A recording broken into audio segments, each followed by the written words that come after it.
Assalamualaikum warahmatullahi wabarakatuh. Alhamdulillah, alhamdulillah wahda, salatu wassalamu ala nabiyina Muhammad wa ala alihi wa sahbihi wa man tabi'ahuda amma ba'd. Yang kami hormati Ibu Kepala Sekolah SD Negeri 5 Sendajaya dulu, rekan-rekan sejawat, rekan komunitas yang berbahagia.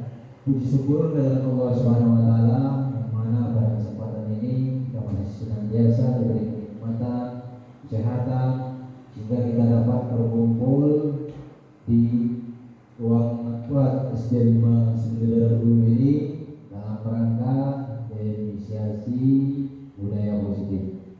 Salawat dan salam kita tunjukkan langsung Allahumma shalli ala sayyidina Muhammad wa ala ali sayyidina Muhammad kepada junjungan kita pemuda badan Mesir Nabi Muhammadin sallallahu alaihi wasallam beserta keluarganya, sahabatnya, ulamanya, dan semoga kita semua ini selalu menjadi pengikut beliau hingga akhir zaman dan mendapatkan syafaat beliau di hari balasan nanti.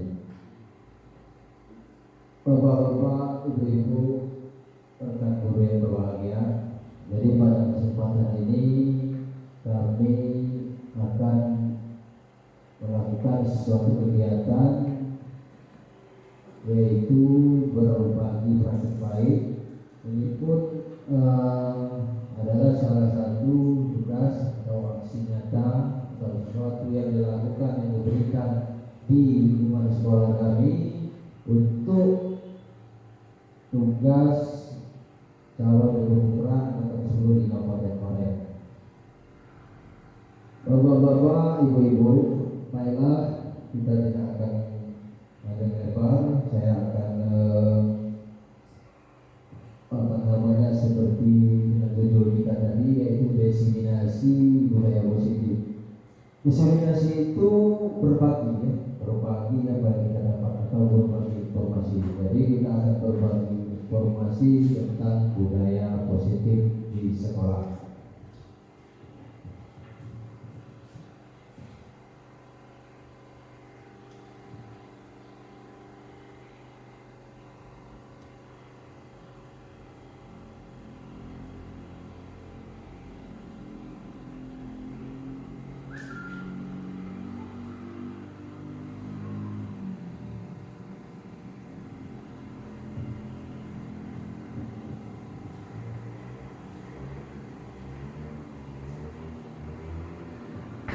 Saudara bapak-bapak, rekan sejawat yang berbahagia, sebelum kita yang selalu menjadi cover yang awal kalau kami di pendidikan guru putra itu yaitu salam dan bahagia. Jadi dalam artian kita dalam melaksanakan sesuatu itu selalu berbahagia walau kadang-kala kita itu mempunyai banyak masalah. Kita mempunyai banyak istilahnya pekerjaan, tetapi mindset awal itu dalam melakukan sesuatu itu kita harus berbahagia. Selanjutnya materi kita pada hari ini yaitu budaya positif. Ini adalah seringkali dasar untuk kita melakukan suatu kegiatan. Tenangkan hati. Jadi yang pertama mari kita tenangkan hati dulu dalam kita mengikuti atau dalam belajar atau dalam melakukan sesuatu, dan pikiran arahkan semua perhatian. Jadi kita itu harus fokus. Kita itu menjadi orang yang fokus untuk fokus belajar, hadirkan rasa ingin tahu dari segala apa yang kita ikuti itu.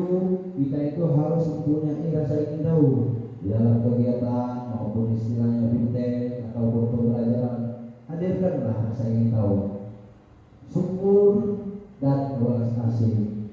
Dulu saya pernah terbaca waktu di SMA, waktu belajar SMA dulu, di buku sejarah Indonesia dulu kan tadi kelas pertama ada buku sejarah Indonesia, dan saya ada yang sangat menggugah hati saya dan dijadikan bisa dijadikan pedoman untuk melakukan sesuatu. Jadi di dalam buku itu ada tertuliskan, berpikirlah dengan kepala yang dingin, bertindaklah dengan hati yang gembira.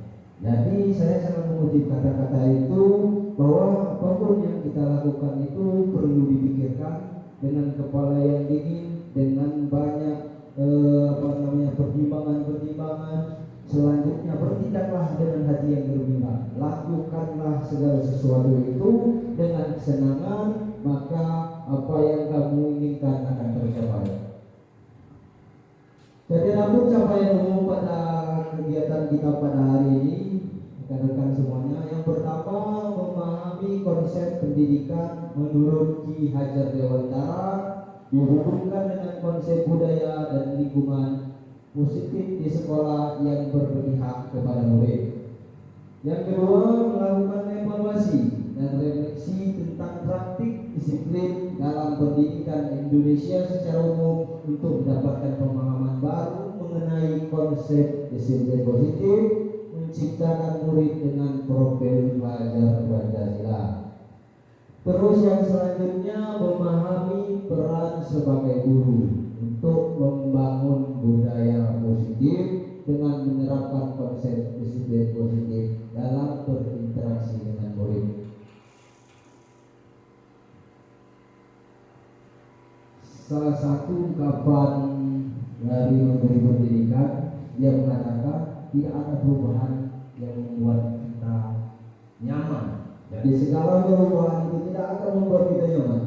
Jika masih nyaman, artinya kita tidak berubah.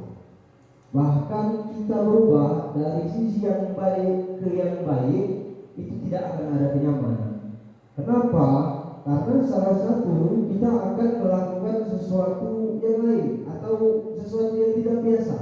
Jadi saat kita melakukan sesuatu yang tidak biasa itu akan timbul tidak nyaman. Lebih-lebih lagi apabila dari pergeseran itu dari yang tidak baik menjadi baik, jelas akan banyak tantangan, akan banyak cobaan yang akan kita lalui. Tapi kita kutip lagi, tidak ada perubahan yang membuat kita nyaman. Jadi mindset awal, kalau kita ingin berubah maka kita tidak akan nyaman. Dalam artian ketidaknyamanan itu akan merubah kita, akan melakukan pergeseran dari yang cukup menjadi baik, dari yang baik menjadi amat baik, dan seterusnya. Itulah perubahan. Awal-awal dulu budaya positif atau ekosistem positif. Jadi menurut Ki Hajar Dewantara ini adalah dia mengatakan kita bercontoh perbandingan dengan hidup tumbuh-tumbuhan seorang petani. Jadi menurut itu dibandingkan dengan tumbuh-tumbuhan dan guru adalah petani. Jadi beliau mengatakan dalam hakikatnya sama kewajibannya dengan seorang pendidik yang menanam padi misalnya. Jadi yang kita harus garis bawahi sebagai seorang guru hanya dapat menuntun tumbuhnya padi. Jadi kita ini hanya dapat menuntun perkembangan murid itu. Ia dapat memperbaiki kondisi tanah. Jadi kita perbaiki kondisi tanah, memelihara tanam padi kita, asuh murid kita, memberi pupuk dan air, kita berikan pendidikan, kita berikan pengajaran, kita berikan ilmu. Membasmi ulat-ulat atau jamur, kita hindarkan dari masalah-masalah, kita bantu selesaikan. Ada masalah mungkin di rumah, kita selesaikan. Ada masalah di sekolah dengan teman-temannya, kita bantu selesaikan. Selanjutnya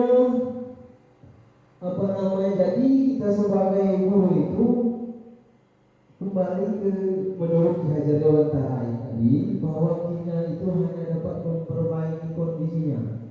Kita tahu seorang murid mungkin anggaplah memang istilahnya tidak vital atau istilahnya serba kekurangan, tapi usaha kita ada. Kita dapat memperbaiki kondisi tanahnya, kita dapat dalam artian kita tidak bisa langsung mengubah murid tersebut, langsung tahu kita harus ini dicerita seperti ini agar dia pintar, agar dia bisa. Tapi mulailah saat kita menanam, mungkin tanahnya gersam, ya kita kasih pupuk seperti itu kan, dan sebagainya. Bapak-bapak, ibu-ibu, paradigma perubahan atau perubahan paradigma. Jadi di sini ada sebuah contoh kasus. Jadi di sini ada si A dan si B. Anggaplah istilahnya ibu Fitri dengan ibu itu kan. Jadi ada yang si A, si B. Kita coba ambil kan kertas kecil. Di sini perintahkan tulis. Misalnya tulislah sesuatu. Ibu Fitri menulis itu dengan ibu Mariadi menulis itu, sama-sama diletakkan di genggam, di kepala, di tangan kan, disembunyikan di kepala, di tangan. Jadi di sini teman A atau teman B akan mencoba sekuat tenaga dengan berbagai cara untuk memberikan benda tersebut. Jadi merayu, misalnya Pak kemudian merayu ibu kita untuk apa Bu yang di kepala itu kan, itulah paradigma, itulah perubahan. Dikata bagaimana? Intinya seperti ini. Bagaimana usaha yang dilakukan misalnya Ibu Fitri untuk merayu Ibu Maria tadi agar dia memberitahu kan apa di kepala kita tadi kan. Nah itu berarti perubahan itu. Seperti itu kurang lebihnya perubahan itu. Akan berhasil atau tidak tergantung usaha Fitri kan, seperti itu. Kalau dia bisa merayu Ibu Mariati mungkin diberikan, oh ini yang gue simpan, kan? Sama misalnya seorang pemuda yang sedang jatuh cinta kan, merayu seorang perempuan ya kan, sekuat keberhasilan itu kan atau perubahan yang akan terjadi itu, seberapa mampu seorang lelaki itu kan merayu perempuan itulah paradigma perubahan. Kita ingin merubah itu sebagaimana sekuat apa tenaga kita untuk melakukan perubahan itu. Seperti itu. Jadi perubahan paradigma teori kontrol yang sebelum mengontrol murid, ilusi bahwa kritik dan membuat orang merasa bersalah dapat menguatkan karakter.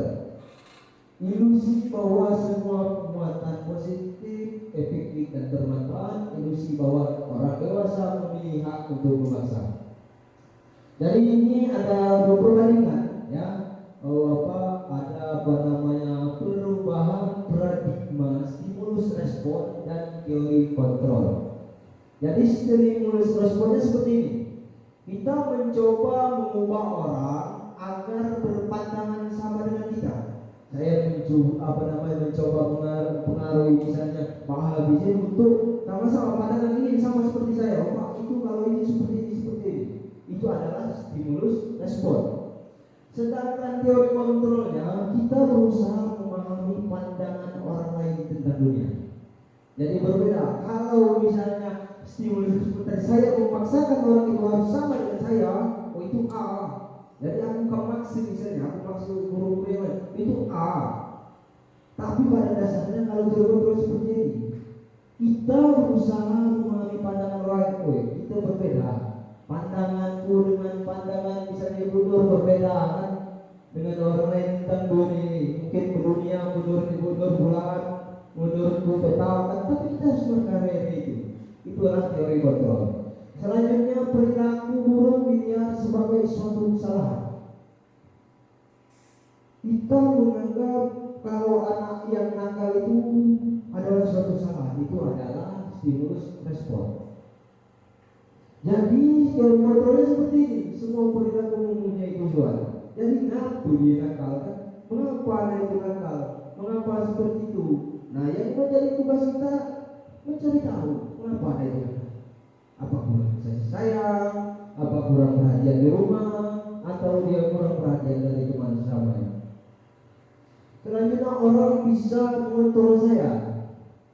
Hanya Anda orang yang bisa mengontrol diri Anda. Pada dasarnya tidak ada orang yang bisa mengontrol orang lain. Semua orang mempunyai keinginan, mempunyai kemauan. Nah yang lebih bagus itu jadilah pengontrol diri sendiri. Kalau kita bisa mengontrol diri sendiri, insya Allah kita akan selalu sukses. Ya terkadang kita bisa mengontrol anak kita seperti ini seperti itu, tapi kita tidak bisa mengontrol diri sendiri. Langkah awal yang paling bagus kontrol diri aja. Mudah-mudahan berprosesnya dari titik nol sampai dengan puncak. Tidak ada segala sesuatu itu yang instan.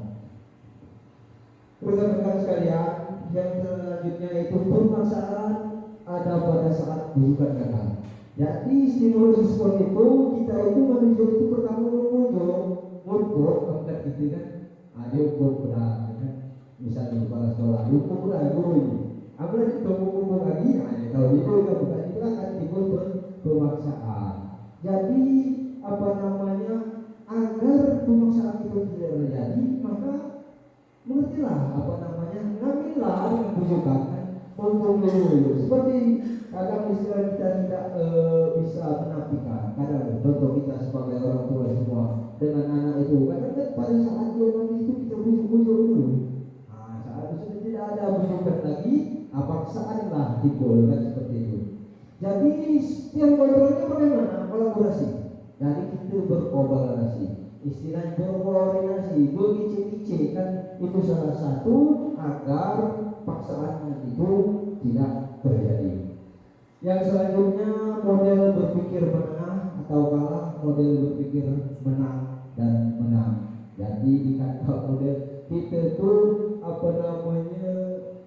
kata cuma kita lah kalah keduluan, itu kan lo berkalah lo bertanding gitu. Jadi kita Allah apapun musuh bagaimana orang, kalau kita berusaha mudah-mudahan kita bisa menang. Selanjutnya beberapa kita masuk ke materi disiplin. Jadi apakah makna disiplin? Jadi menurut yang pernah kami pelajari, disiplin itu berasal dari bahasa Latin dan ini nasional dan umum ya, dapat diakses di mana saja, yang artinya belajar. Yang ini sebenarnya pertama sekali kami belajar ini waktu agak merana misalnya, agak lain. Disiplin itu belajar kata guru ini. Kalau kita tadi disiplin itu tak ada dorongan kan begitu. Jadi mereka mendefinisikan bahwa disiplin itu ada belajar. Maka asal dari kata ini berkonotasi dengan disiplin diri dari murid-murid Socrates dan Plato. Guru dan murid Plato dan Socrates. Selanjutnya disiplin diri membuat orang menggali potensinya menuju sebuah tujuan apa yang dia hargai. Inilah salah satu orang yang dikatakan disiplin itu dari diri sendiri. Dia disiplin itu melakukan kegiatan disiplin itu dia untuk menghargai dirinya sendiri. Selanjutnya namun dalam budaya kita, jadi kita tahu istilahnya tapi kebanyakan mungkin ada, bukan semua. Dalam budaya kita di Indonesia ini khususnya, makna kata disiplin telah berubah dari yang dulunya belajar menjadi sesuatu yang dilaksanakan seseorang pada orang lain untuk mendapatkan kepatuhan. Jadi sekarang itu sangat jauh dari belajar berubah ke sesuatu yang dilakukan seorang pada orang lain untuk mendapatkan kepatuhan. Kecenderungan umum adalah menghubungkan kata disiplin dengan ketidaknyamanan. Jadi dari belajar menjadi tidak nyaman kan? Jauh sekali dia perubahannya. Itu karena terbentuk oleh budaya kita itu. Kita harus mengakui itu karena itu terjadi di negara kita. Kenapa dikatakan ketidaknyamanan? Karena orang melakukan disiplin itu kebanyakan masih karena satu tidak ingin dihukum atau tidak ingin dipanggil guru. Itu dikatakan ketidaknyamanan. Kalau disiplin aku kan dipantau guru kan, aku kan dipanggil ke kantor kan, akan menimbulkan ketidaknyamanan. Jadi dari disiplin tadi pula ada teori motivasi perilaku manusia atau teori motivasi perilaku manusia. Jadi ada dua, yang pertama eksternal, yang kedua internal. Atau kalau yang eksternal itu dari luar. Jadi jumlah termotivasi itu dari luar. Satu, untuk menghindari ketidaknyamanan atau hukuman. Apa yang terjadi apabila tidak melakukannya? Contoh, seorang disiplin itu termotivasi dari segi eksternal itu karena dia menghindari ketidaknyamanan atau hukuman. Jadi aku kalau upacara sedih mengikuti hukuman seperti itu. Aku bahkan kita yang Maha Kuasa saja melakukan motivasi kita berdisiplin dengan Allah itu kebanyakan ya ada kan semua kan, karena untuk menghindari ketidaknyamanan. Kenapa kamu sholat? Supaya tidak masuk neraka kan? Nah, itu kan karena kita menghindari hukuman. Pada dasarnya sama seperti murid itu. Jadi faktor itu adalah masuk ke dalam teori motivasi eksternal dari luar. Yang kedua juga motivasi eksternal untuk mendapatkan imbalan. Jadi ada siswa itu untuk disiplin itu motivasinya agar mendapat hadiah dari guru, agar mendapat pujian dari guru, rajinnya anak itu, bagusnya anak itu, itu ada. Selanjutnya teori motivasi internal. Ini adalah tujuan disiplin positif. Ini tujuan kita dan harapan kita bersama yang dari internal inilah. Perlu untuk menghargai diri sendiri. Jadi aku disiplin karena aku menghargai diriku sendiri.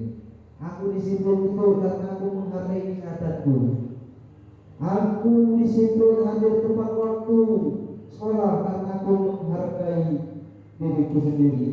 Itu adalah yang harus dikembangkan, harus dikembangkan. Jadi kita itu motivasi disiplin itu yang menjadi tujuan disiplin positif ini tadi motivasi internal, yaitu untuk menghargai diri sendiri, menjadi insan sesuai harapan kita, bukan harapan orang lain ya. Itu rekan-rekan yang berbahagia. Jadi ini menurut Ki Hajar Dewantara, Bapak Menteri Pendidikan ya, Doktor Pendidikannya. Karena lahirannya ini sampai kita beringati sebagai Hari Pendidikan Nasional ya, Bapak Pendidikan Nasional Merdeka. Jadi menurut Ki Hajar Dewantara, merdeka itu artinya tidak hanya terlepas dari perintah, akan tetapi juga cakap buat memerintah diri sendiri secara tidak langsung ya. Kalau kita tidak bisa memerintah diri kita sendiri, tidak bisa mengendalikan diri kita sendiri, menurut definisi Bapak Ki Hajar Dewantara, kita itu belum merdeka. Jadi masih dijajah. Siapa yang menjajah? Diri kita sendiri. Seperti itu. Ini ada bahkan jadi dari peraturan kelas ya, keyakinan kelas, lingkungan kelas, budaya positif. Jadi dari awal kita semua itu di sekolah ya, di kelas kita membuat peraturan kelas. Jadi peraturan kelas. Tapi dari apa yang kami pelajari, bukan dari apa yang kami pelajari, dari kurikulum yang baru kita, kurikulum merdeka, jadi dituntut untuk seperti ini. Dari peraturan kelas beralih ke keyakinan kelas. Jadi kelas itu tidak ada lagi peraturan, yang ada keyakinan kelas. Kenapa? Karena peraturan itu kurikulum merdeka ini dibuat secara sepihak, baik pihak sekolah ataupun guru, sedangkan keyakinan itu berdasarkan hasil kesepakatan antara guru dan murid, antara warga sekolah dan kepala sekolah, antara seluruh warga sekolah, dan terbentuklah suatu keyakinan dan disepakati. Seperti itu. Selanjutnya, setelah keyakinan kelas sampai berjalan dengan baik, maka akan timbullah lingkungan yang positif.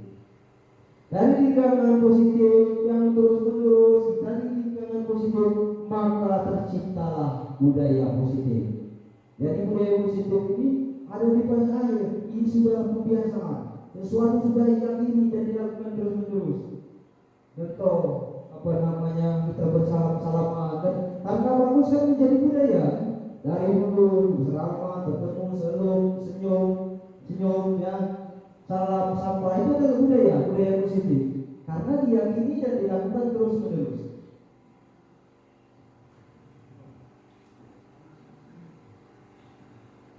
Sekarang kita masuk ke keyakinan kelas, hukuman dan penghargaan.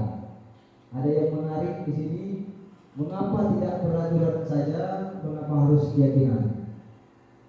Mengapa kita memiliki peraturan harus menggunakan helm bila mengendarai kendaraan roda 2? Terus mengapa kita ini ada contohnya ya, mengapa kita memiliki peraturan 3M, menggunakan masker, mencuci tangan dan menjaga jarak 1,5 meter?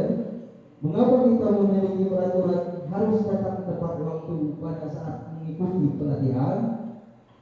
Untuk mendukung motivasi terustik kembali ke nilai-nilai keyakinan lebih menggerakkan seorang dibandingkan mengikuti serangkaian peraturan. Sekarang prosedur menentukan keyakinan kelas di sekolah. Yang pertama, mempersilahkan warga sekolah atau murid di sekolah atau kelas untuk berjuang pendapat tentang peraturan yang perlu kita sepakati. Misalkan di kelas, wali kelas silakan bermusyawarah dengan murid-muridnya ya. Jadi mamanya kira-kira kita ini peraturan apa yang akan kita sepakati atau keyakinan kelas apa yang kita sepakati. Mungkin tinjau kertas, kertas mainan itu tempel-tempelan dari kan sticky note ya. Nah, tinjau kan muridnya ada 30, tinjau kan 30. Ini tulislah beberapa keyakinan yang tidak diterapkan di kelas ini kan. Selanjutnya setelah mereka itu melakukan mencatat semua masukan murid, jadi mulai disusun. Jadi 30 siswa itu mungkin lainnya mungkin ada istilahnya disiplin, ada menjaga kebersihan, tapi kita harus memilih dan memilah. Kita pilih, ini kira-kira seperti jadikan satu. Selanjutnya susunan keyakinan kelas sesuai prosedur menentukan keyakinan sekolah. Gantilah kalimat-kalimat dalam bentuk negatif menjadi positif. Contoh, jangan berlari di kelas atau koridor. Kalimat positifnya berjalanlah di kelas atau koridor. Jangan ada istilah lagi dikatakan kalimat positif itu, jangan seolah-olah kita memerintah seperti itu. Contoh, jangan membuang sampah sembarangan. Jadi kalimat positifnya jaga kebersihan, kan seperti itu. Sama pada dasarnya. Jadi buang sampah dengan jaga kebersihan itu sama, tapi itu namanya kalimat positif seperti itu. Jangan misalnya berteriak-teriak atau bergaul di dalam kelas. Aku kata boleh mungkin tertib di dalam kelas seperti itu.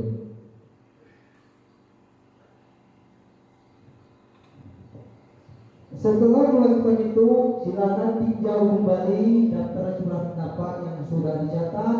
Anda mungkin akan mendapati bahwa pernyataan yang tertulis di sana masih banyak yang berupa peraturan. Selanjutnya, ajak warga sekolah, murid-murid untuk menemukan nilai kebajikan atau keyakinan yang tujuh di dalam peraturan tersebut.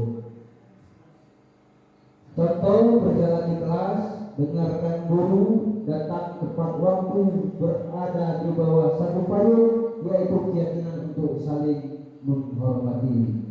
Jadi nilai kebajikan istilahnya yang ada di keyakinan kelas itu seperti tadi kan contohnya di sini,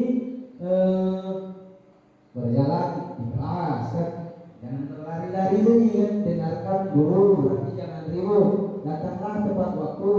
Jadi nilai kebajikan yang ada itu yaitu saling menghormati atau hormat. Keyakinan nilai yang dimasukkan dalam daftar untuk disepakati. Kegiatan ini juga merupakan pendalaman pemahaman bentuk peraturan keyakinan kelas.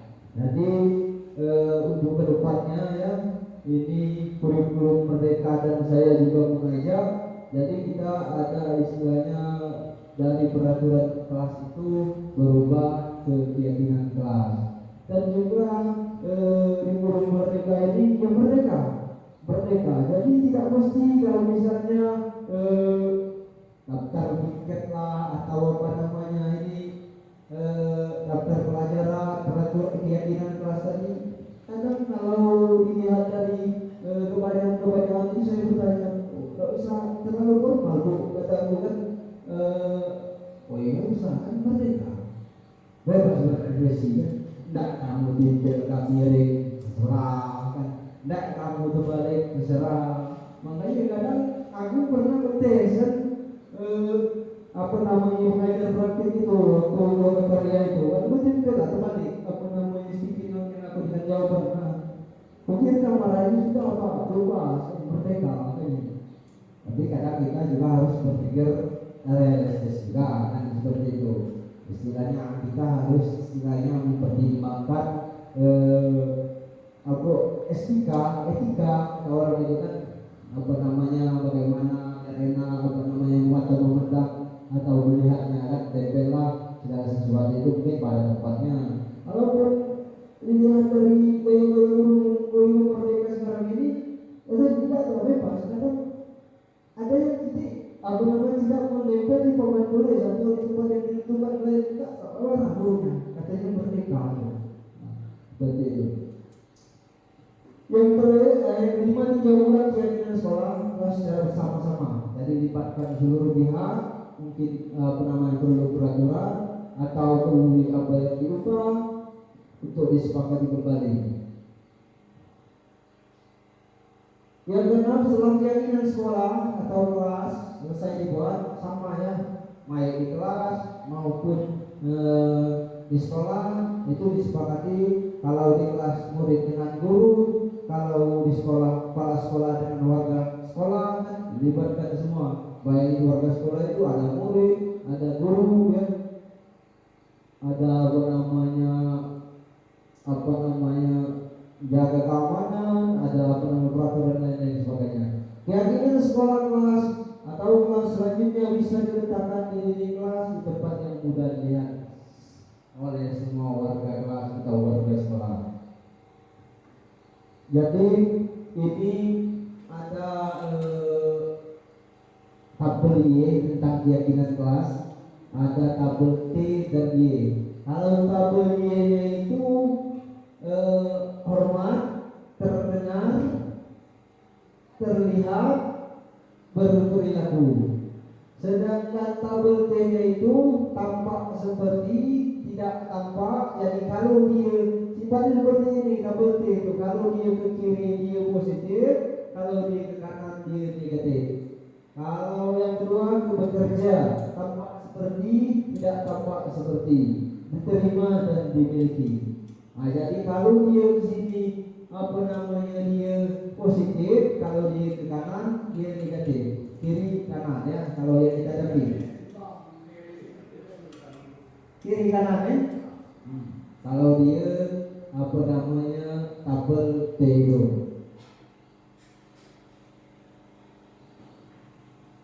Sekarang kita agak aneh kan, apa namanya memikir dikit. Untuk kita sambilan istilahnya mendengarkan. Jadi di sini ada peraturan keyakinan kelas atau nilai kebajikan yang dituju. Jadi di sini ada peraturan selalu kembalikan buku ke tempatnya, dilarang mengganggu orang lain, hadir sekolah 15 menit sebelum pembelajaran dimulai, dilarang melakukan kekerasan, bergantilah atau menunggu giliran, gunakan masker.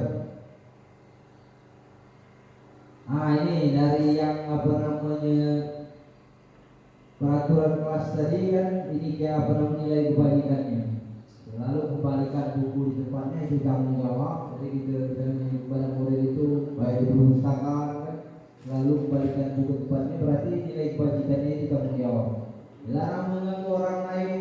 Nilai kebajikan yang pertama menghormati orang lain dan diri sendiri. Hadir di sekolah 15 menit sebelum pelajaran dimulai, menghormati orang lain, komitmen dan berkomitmen. Dilarang melakukan kekerasan, selamatan, menghormati orang lain. Dilarang menggunakan narkoba, kesehatan, bergantian atau menunggu giliran, menghormati orang lain, gunakan masker itu.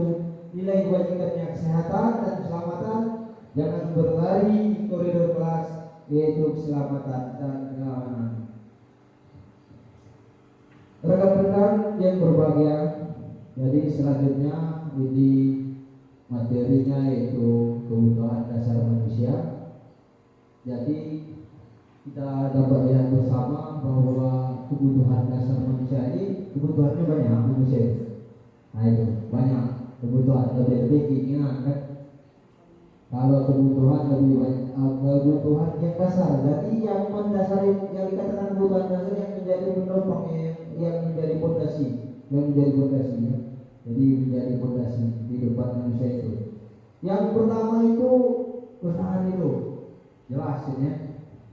Bertahan hidup. Kalau lama kita tidak bisa lagi sebagai kebutuhan. Jadi makanya yang pertama sekali itu bertahan hidup. Selanjutnya yaitu cinta, kasih atau rasa memiliki dan dimiliki. Selanjutnya kesenangan, terus kebebasan dan penguasaan. Sekarang kita berkiri kan, balik lagi. Ini ada 5 kan, kebutuhan dasar manusia itu ada 5. Sekarang kita ada cerita kita kelompokkan. Ini masuk ke mana saja dari cerita. Kebutuhan dasar manusia. Tahun ini Doni genap berusia 17 tahun. Ia senang sekali ketika ayahnya mulai mengajarkan cara menyetir mobil. Setiap akhir pekan ia berlatih menyetir. Ia terlihat senang sekali berlatih sampai akhirnya ia bisa menyetir mobil dengan baik dan lancar. Ketika ibunya bertanya pada Doni, apa yang membuat ia ingin bisa menyetir mobil? Ketika jawaban Doni adalah seperti ini, kebutuhan apa yang ingin dia penuhi. Akhir-akhir minggu ini Bang masuk di tadi.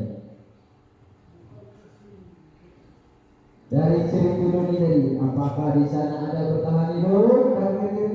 Apakah ada di sana ada penguasaan? Ada di sana ada kebebasan? Aku di sana ada kesenangan atau cinta, kasih atau rasa ingin memiliki?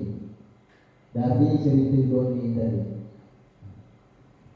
Maka kita pening malah pikir langsung saja kinain.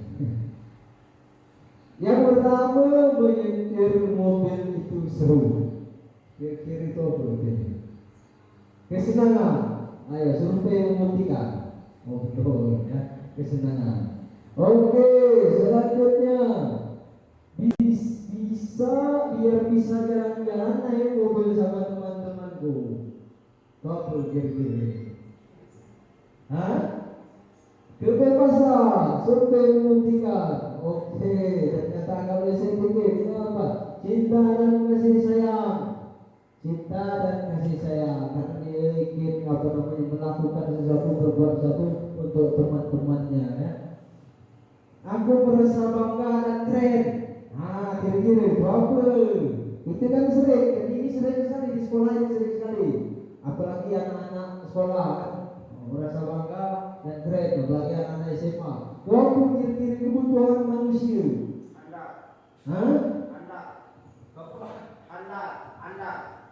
Anda itu penguasaan berarti ya. Penguasaan, ada ukuran. Jadi salah dulu dapatkan dulu waktu di SMA dulu, ngomong segala waktu budak SMA dulu kan. selalu hebat, selalu belaga. Karena kalau lagi dipelajari, memang pada saat itu mereka itu ini. Nah, kebutuhan yang ingin dipenuhi ini, itu. Aku merasakan bangga tren, atau aku kan dulu bertiga. Aku di dalam agama kan, itu ya boleh. Karena aku ini kerja kamu sendiri kan seperti itu. Oke, selanjutnya aku senang bisa pergi ke tempat-tempat yang aku suka. Oh, kiri. Ini senang karena segala keinginan tercapai. Bahagia. Oke, kebebasan ya, bebas. Tidak bisa juga.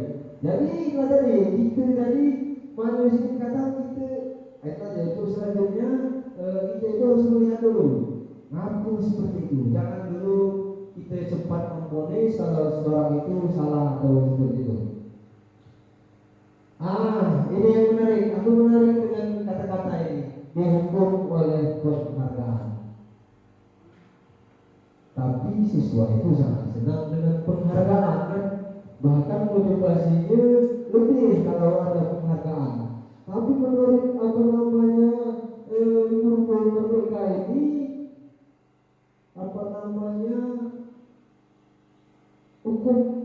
dihukum oleh penghargaan. Jadi penghargaan itu menghukum itu penghargaan itu.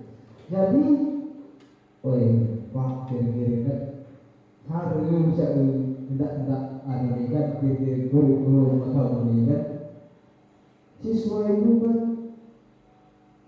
motivasinya terlecut kalau dia penghargaan itu kan ibarat kuda berpecut kan kacau itu kan seperti itu. Tapi di sini dikatakan kalau penghargaan itu menghukum. Nah, seperti apa kita sinyal ya. Jadi pengaruh jangka pendek dan jangka panjang, pengaruh penghargaan menghukum, penghargaan mengurangi kecepatan, bukan mengurangi kecepatan, kecepatan. Kalau penghargaan masih cepat pula, gitu kan? Tak mungkin ya cepat. Penghargaan tidak efektif. Penghargaan merusak hubungan. Jadi dikatakan penghargaan menghukum itu seperti ini. Jadi seakan-akan seseorang itu akan melakukan sesuatu itu hanya oleh penghargaan tersebut.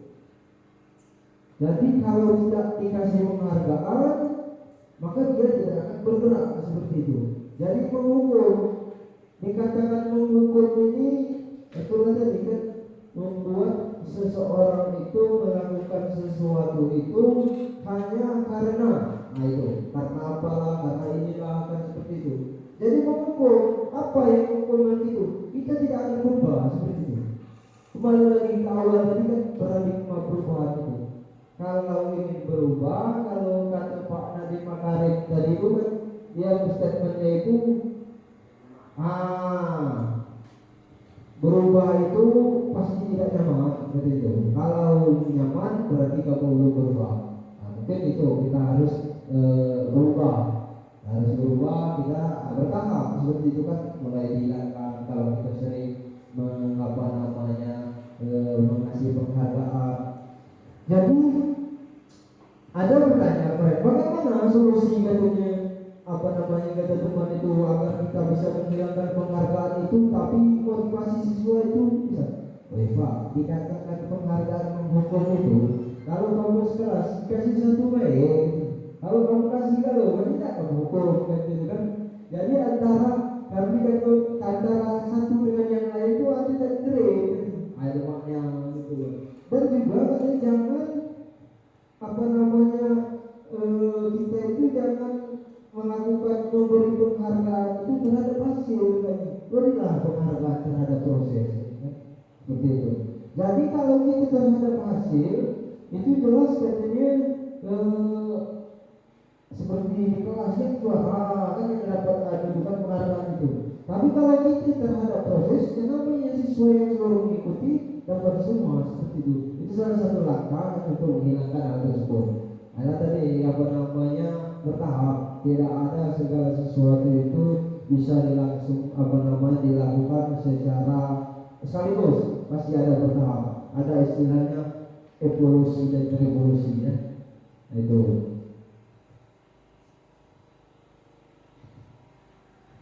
Sekarang kita anulah ya. Jadi ada beberapa kasus ini 1, 2, 3, 4, 5, 6, 7. Jadi kita kan hukuman untuk konsekuensi kan. Nah seperti itu. Sekarang ada apa namanya mencatat 100 kali dalam buku kalimat saya tidak akan terlambat lagi. Jadi hukuman apa konsekuensi? Kira-kira hukuman oke. Nanti kita buka. Lari mengelilingi lapangan basket 2 kali. Hukuman. Karena terlambat hadir di sekolah, murid diminta untuk push up 15 kali karena tidak menggunakan masker ke sekolah. Hukuman. Mengganti kertas tugas temannya hari sore-sore. Hukuman atau konsekuensi? Konsekuensi. Membersihkan tumpahan air di meja tulis karena tersenggol pada saat belajar. Konsekuensi. Meminta murid tidak mengenakan sepatu harian di sekolah. Hukuman. Konsekuensi. Hukuman. Lari mengelilingi lapangan basket 2 kali karena terlambat 10 menit untuk belajar PJK. Siapa yang hukuman, siapa yang konsekuensi? Itu baru terakhir, kira-kira. Hukuman atau konsekuensi? Hukuman terlihat seperti hukuman tapi konsekuensi. Kenapa?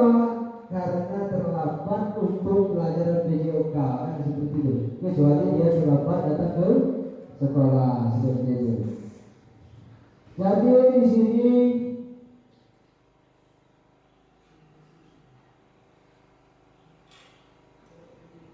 ada apa namanya tindakan kita itu ada yang sifatnya hukuman dan konsekuensi.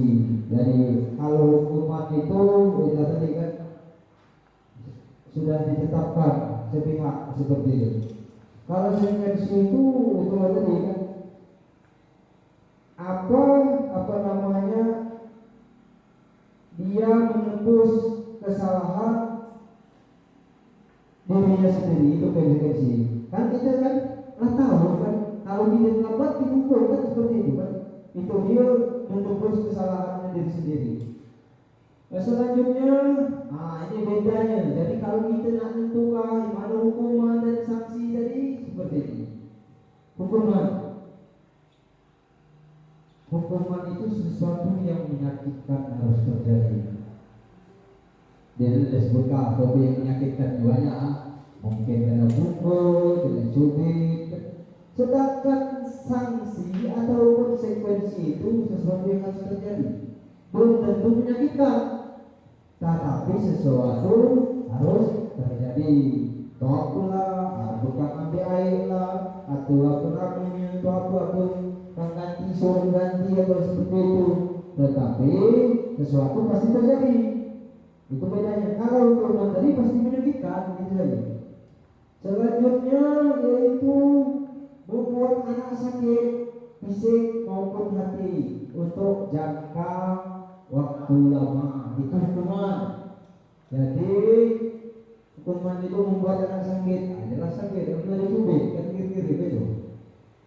Sedangkan konsekuensi itu membuat anak merasa tidak nyaman dalam jangka waktu pendek. Apa kira-kira kita, apa kabar, ada buka kira-kira, apakah istilahnya suruh istilahnya lapangan lari, lapangan tadi keliling lagi, keliling pula kira-kira itu ada kadang guna hanya kibet hati jam sampai balik masih sakit kan. Itu apalagi apa yang masuk rumah sakit. Anak membenci kedisiplinan, anak menghargai disiplin, ngaku akarnya dia menebus kesalahan itu kan, cepat dikonsekuensinya. Selanjutnya hukuman itu bersifat paksaan. Hukum itu pasti memaksa, itu kan seperti itu. mau tidak mau. Stimulus tanggapan kalau untuk konsekuensi. Mendorong anak menyakiti diri sendiri, mendorong anak agar mudah menyesuaikan diri. Dia melakukan kalau hukuman itu dikatakan mendorong anak menyakiti diri sendiri itu seperti itu. Kalau salah pasti kibet pula kan, kasakit pula. Udah saya marah mungkin juga dipakai kibet apa gitu kan. Sedangkan sanksi ini mendorong anak agar mudah menyesuaikan diri. Aku ini kalau terlambat ketinggian kita kan, jadi dia mulai menyesuaikan, berarti jangan terlambat lagi. Konsep diri yang buruk, konsep diri yang baik, anak belajar untuk menyembunyikan kesalahan, anak belajar untuk mematuhi peraturan. Rata-rata karena hukum kan ini galak aku kan salah aku ini seperti itu mulai itu. Sedangkan konsekuensi ini hanya anak belajar untuk mematuhi peraturan. Peraturan kali baik terus kan, ini akan berusaha untuk mematuhi peraturan tersebut. Selanjutnya hukum itu marah, rasa bersalah, dipermalukan, rasa tak dihargai. Sanksi konsekuensi kehilangan hak, dibuat tidak nyaman, diasingkan untuk sementara. Dalam arti kehilangan hak itu kalau kamu belajar, ya untuk menyelesaikan konsekuensi jadi kamu kehilangan hak kamu untuk belajar. Ini yang paling menarik di pelajaran guru saya yang paling menarik. Jadi awak menarik gitu. Jadi ada 5 posisi kontrol. Jadi guru itu ada 5 posisi kontrol. Jadi asasilah bapak ibu guru itu masuk di mana dari 5 posisi kontrol guru ini. Yang pertama itu penghukum. Aku masuk sini gitu kan. Jadi penghukum. Awas, misalnya kiri di sini di guru berkata, awas, rasakan di sini, marah murid itu. Jadi ini dikatakan penghukum. Rata-rata guru ini masuk mempunyai posisi kontrol. Rata-rata yang ini adalah bukan tidak mungkin seperti itu kan, ada, tapi kebanyakan kita seorang guru itu mempunyai ini semua, mempunyai ini posisi kontrol sebagai umum. Yang kedua, membuat orang merasa bersalah. Ibu-ibu biasa ini, ibu-ibu biasa ini. Apa di sini contohnya ibu-ibu kan? Ibu lelah sekali, ibu stres, kamu ini terus kan, kira-kira kan?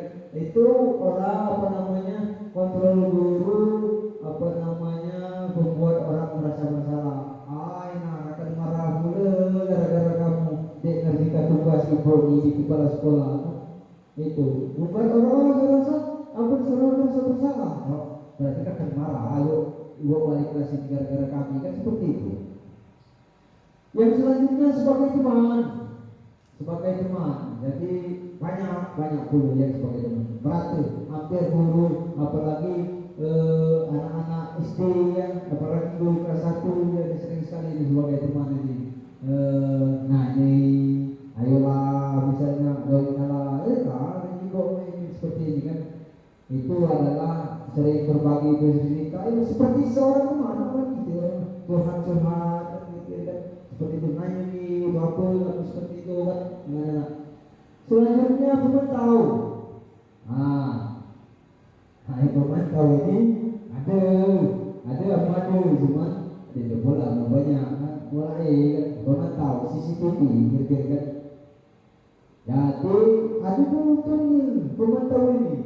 Pemantau ini aku lebih menganggap remi agar diri seorang itu tidak sampai melakukan salah. Ini manajer dari apa yang kami pelajari buat kata para instruktur, kata para guru ini adalah tujuan dan guru merdeka itu. Guru itu harus sebagai kontrolnya sebagai manajer. Jadi itu istilahnya kita asal permasalahan itu bisa diselesaikan, bisa dibicarakan, dan penyelesaiannya diserahkan kepada yang bersangkutan. Bapak-bapak ibu, ini bergerak jadi acara peraturan memantau konsistensi hadiah nilai-nilai manajer dan perbaikannya. Jadi seorang itu yang ini sifatnya diberi hukuman untuk membuat tidak nyaman. Terus nilai manajer itu mereka berdua mendapat apa yang kita butuhkan. Seorang guru bisa menyelesaikan anaknya dan anaknya bisa menyelesaikan masalahnya, seperti itu. Jadi dua-duanya sama-sama mendapatkan apa yang kita butuhkan. Anak bermasalah, guru kalau kita sebagai seorang manajer ini, guru membantu menyelesaikan. Apa yang kita dapat? Kita dapat menyelesaikan masalah anak, anak menyelesaikan masalah mereka. Oke.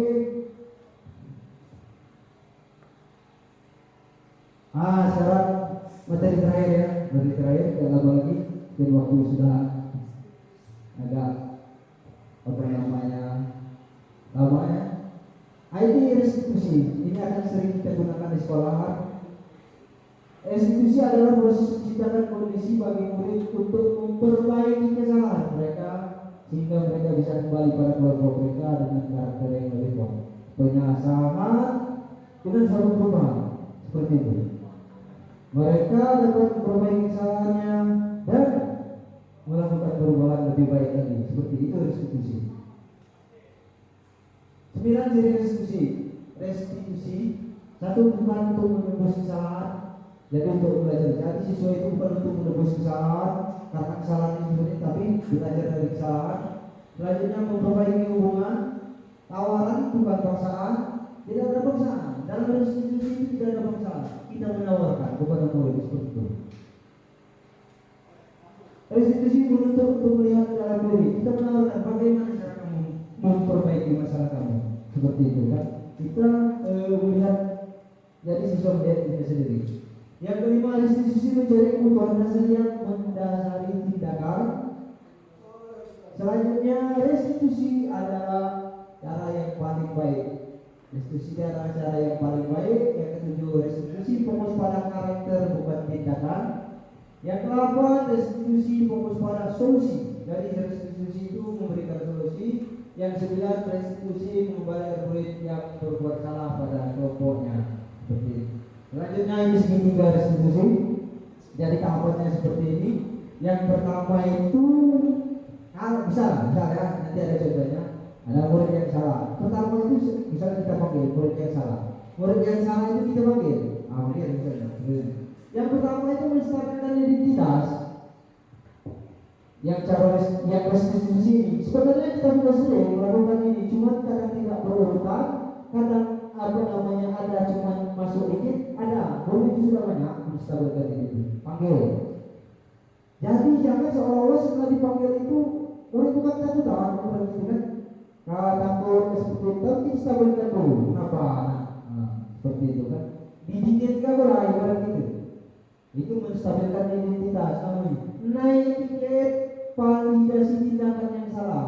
Lastarnya identitasnya, lalu ngomong kira-kira kan, baru itu validasi tindakan yang salah. Apa kamu salah? Kau alasannya. Seperti itu.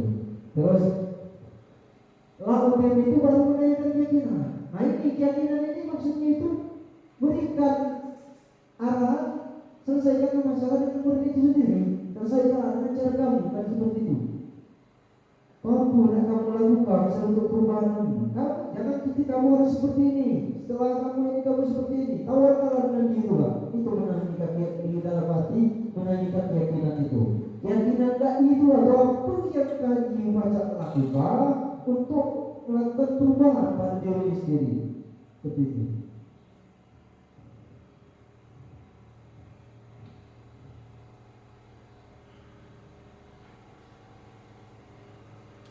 Nah ini tahap-tahapannya tadi.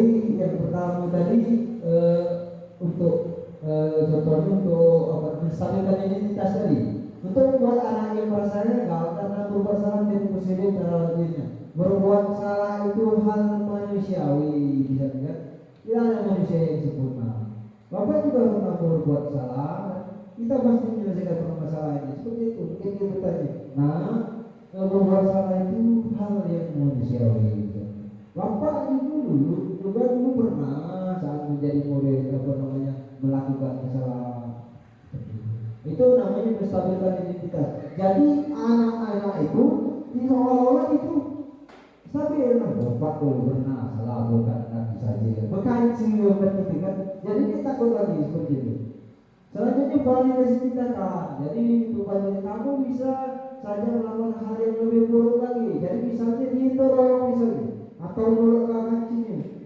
Itu jangan kita cerca kesalahan yang seperti itu. Gila, kamu sampai mendorong, kau berpikir, kamu bisa saja melakukan hal yang lebih buruk lagi, tapi kamu tidak melakukannya. Misalnya kamu sampai memukul dan seperti itu. Itu validasi tindakan yang salah. Selanjutnya menjadikan keyakinan. Jadi menanyakan keyakinan ini apa nilai yang dipercaya di sekolah? Kita juga berbalik. Misalnya di kelas tadi dari buat keyakinan kelas. Kamu kira-kira keyakinan kelas yang telah kamu langgar. Oh ini ibu kira-kira kan katanya terlalu hormat menghormati sesama teman dan kira-kira seperti itu. Terus kira apa yang akan kamu lakukan, apa yang kamu rasakan, apa yang kamu ketika melakukan itu kamu menjadi orang seperti apa, seperti ini kan kata sesuatu.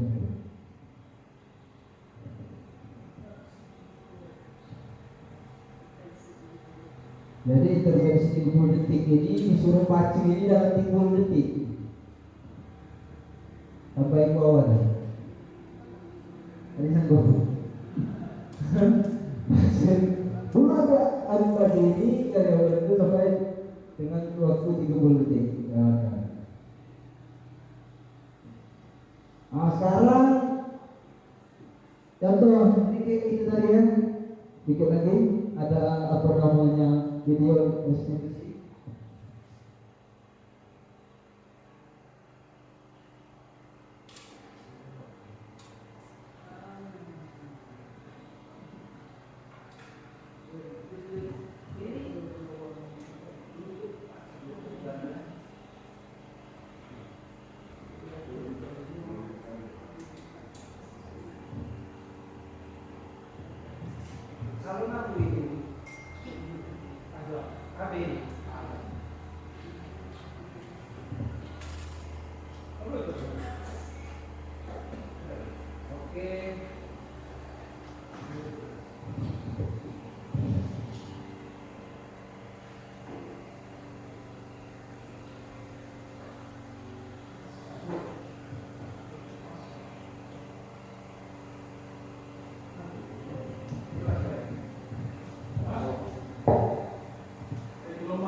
Ini contoh apa namanya contoh segitiga restitusi. Jadi pertama itu kita apa namanya melakukan validasi masalah ya. Ini menanyakan di sini namanya validasi masalah itu kepada siswa.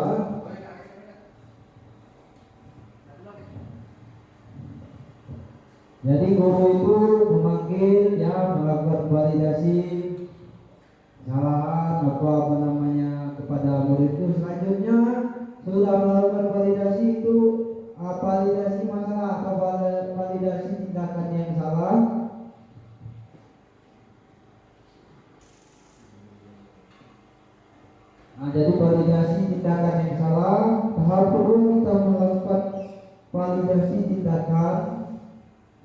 yang salah ya. Jadi bahwa tindakan yang salah itu divalidasi.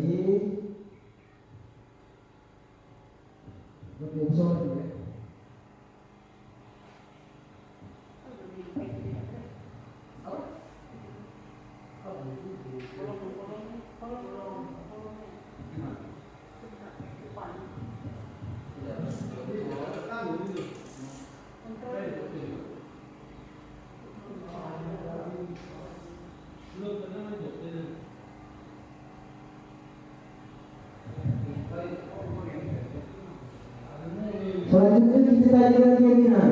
Kita menanyakan keyakinan kepada Audit input. Loop is married.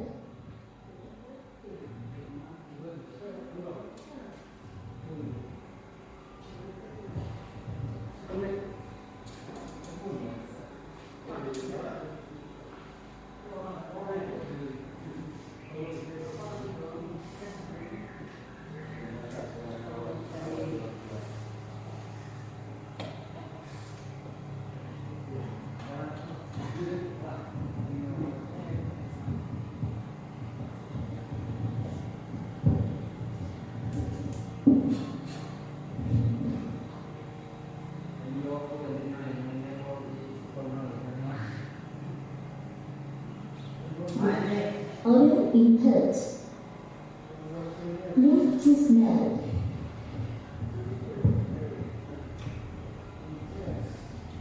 mengenai keyakinan ini contoh satu ya. Nah, sudah kembalikan kelompoknya. Nah, ini testimoninya ya. Asas yang kedua itu saat belajar belum yang sifat sering mengantuk ya, sering tidur. Jadi kita panggil ke kantor, kita selesaikan masalah melalui segitiga distribusi. Yang pertama menstabilkan identitas. Kita stabilkan dulu warnanya. Itu tahap pertama. Ada tiga tahap. Satu, menstabilkan identitas. Dua, validasi tindakan yang salah. Yang ketiga, menanyakan keyakinan.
Nah yang terakhir menanyakan keyakinan ya.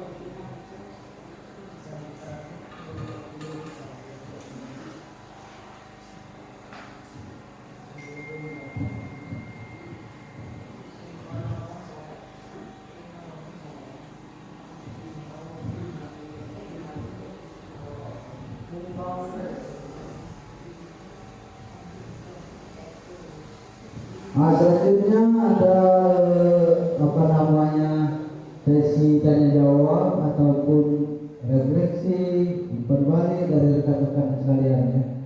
Waktunya kami persilakan.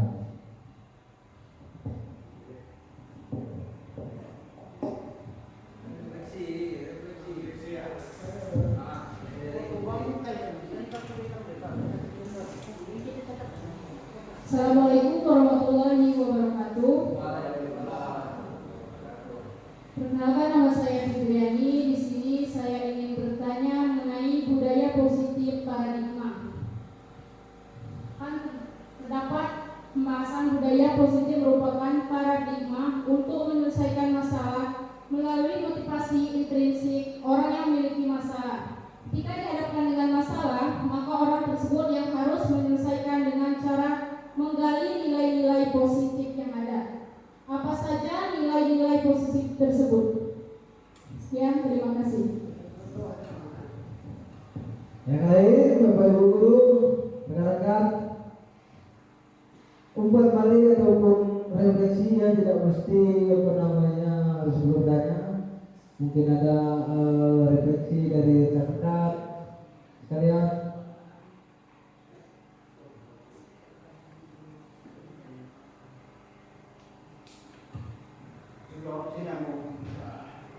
Ini ada izin gurunya, silakan. Assalamualaikum warahmatullahi wabarakatuh.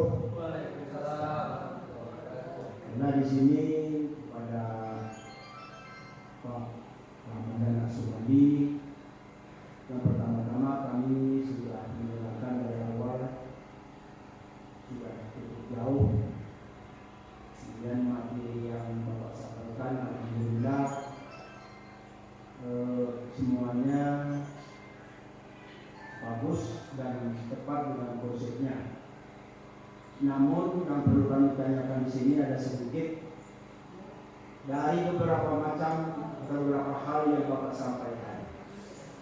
Kami hanya ingin beberapa kesimpulan saja yang perlu kami tahu atau kami lebih mengetahui apa saja tujuannya diadakan guru penggerak itu pada era sekarang ini dan sampai di mana kira-kira pengaruhnya terhadap seluruh ribuan guru yang ada di sekolah beserta seluruh siswa yang ada di sekolah kita ini atau di sekolah lain. Itu saja yang perlu kami tanyakan. Terima kasih.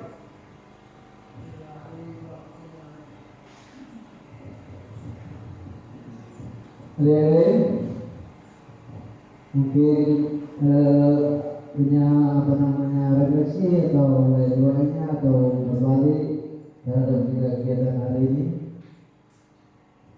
Dulu ke sekolah. Assalamualaikum warahmatullahi wabarakatuh. Waalaikumsalam warahmatullahi wabarakatuh.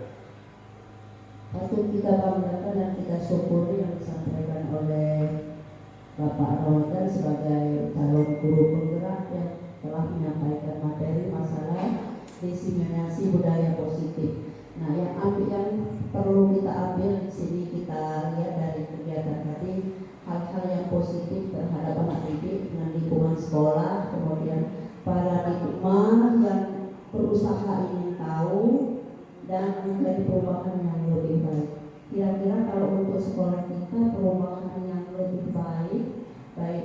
guru, dari anak, dan lingkungan apa saja itu Pak.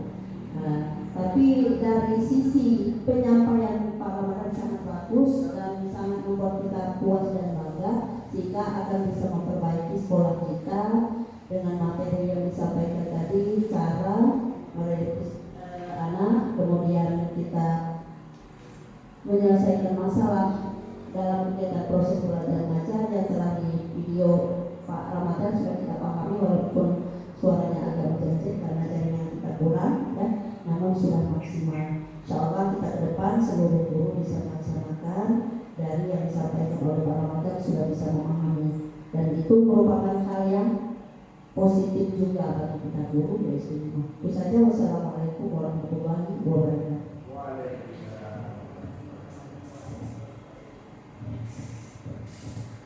Jadi yang pertama tadi dari Ibu Fitri ya, apa tadi Bu? Nilai-nilai positif ya. Jadi kenapa sih dibentuk disebut nilai-nilai positif, tidak disebutkan apa sih isinya? Karena seperti ini. Pada dasarnya nilai-nilai positif itu segala sesuatu apa namanya konsepnya itu baik atau apa namanya dia masuk ke dalam apa namanya kategori nilai positif. Banyak sekali hal-hal tadi apa namanya perubahan apa namanya untuk memperbaiki individu itu dengan melakukan atau dengan nilai-nilai positif tadi. Jadi dikatakan nilai positif itu hanya jelas simpannya yang tidak negatif seperti itu kan. Segala hal yang baik, perbuatan yang baik itu dapat dikategorikan adalah nilai-nilai positif. Selanjutnya tadi untuk Pak Abidin tadi menyinggung masalah guru penggerak tadi. Pada dasarnya kalau setelah kami apa namanya jalani beberapa bulan, sudah 2 bulan, memang guru penggerak ini Pak istilahnya itu disiapkan oleh pemerintah untuk rencana kemajuan pendidikan. Itu rencana ya Pak, seperti itu. Tapi kita bukan berarti istilahnya pasti lulus, pasti banyak rencana. Kenapa? Karena dalam pendidikan kami itu pembelajaran yang diarahkan atau yang diberikan itu memang dia itu lebih menekankan istilahnya bahwa seorang guru itu harus interaktif. Jadi harus interaktif, harus bisa dikatakan kata-kata itu dulu segala macam, serba bisa. Makanya dia disebut guru penggerak itu. Sesuai dengan namanya itu guru penggerak Indonesia maju untuk menuju Indonesia emas. Nah, kalau guru tak bergerak, Indonesianya emas kan seperti itu kan. Jadi seperti ini. Jadi pendidikan guru penggerak itu seperti apa namanya materi praktik. Jadi setelah diajarkan harus dipraktikkan kami itu Pak.